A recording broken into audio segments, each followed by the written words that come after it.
Hello friends, ഇതിലേം ചാനലിലേക്ക് സ്വാഗതം. ഊട്ടി എല്ലാവരുടെയും സ്വപ്നമാണ്. കോയമ്പത്തൂർ വഴി ഊട്ടിയിലേക്ക് വരുമ്പോൾ കോയമ്പത്തൂർ എന്ന ടൗണ് കാണേണ്ട ടൗൺ തന്നെയാണ്.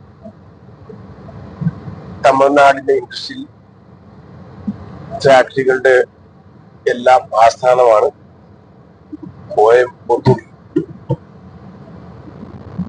കോയമ്പത്തൂരിൽ ഗാന്ധിപത്ത് SBI ബാങ്കിന്റെ എതിർവശം ഗണേഷ് ലോഡ്ജ് മീഡിയം റേറ്റിൽ ഉപയോഗിക്കാവുന്നതാണ്. 1000 രൂപ ബെഡ്റൂം, ഡബിൾ റൂം കിട്ടുന്നതാണ്. വണ്ടി പാർക്ക് ചെയ്യാൻ സൗകര്യങ്ങൾ പരിമിതികളുണ്ട്. അതിൽ കൂടുതലുള്ള വേണ്ടവർക്ക് തൊട്ടപ്പുറത്ത് തന്നെ വലിയ ഹോട്ടലുകൾ നിലവിലുണ്ട്. കോയമ്പത്തൂർ ഒന്ന് കാണേണ്ട ടൗൺ തന്നെയാണെന്ന് പറയാൻ കാരണം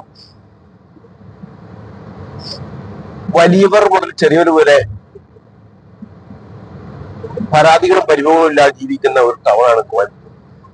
മുമ്പ് കോയമ്പത്തൂർ ടൗണ് വൃത്തിഹീനമായിരുന്ന അന്തരീക്ഷത്തിലായിരുന്നു. ഇന്ന് വളരെ വളരെ മെച്ചപ്പെട്ടു. മുമ്പ് എന്ന് പറഞ്ഞാൽ 20 വർഷം മുമ്പ് കോയമ്പത്തൂർ വളരെ വളരെ വൃത്തിഹീനമായ ടൗണായിരുന്നു. ഇന്ന് അവർ വളരെ മെച്ചപ്പെട്ട് തമിഴ്നാട് ഒക്കെ വൃത്തിയായി ഇന്ന് ഒരു കടകളാണെങ്കിലും എന്താണെങ്കിലും യൂറോപ്യൻ സ്റ്റൈലിലേക്ക് കയറി വരികയാണ്. അതുകൊണ്ട് ഊട്ടിയിലേക്ക് പോകുമ്പോൾ ഒരു ദിവസം കോയമ്പത്തൂർ സ്റ്റേ ചെയ്ത് അവിടെ നിന്ന് 88 കിലോമീറ്റർ പോകുമ്പോൾ ഊട്ടിയിലേക്കുള്ള യാത്രയാണ്.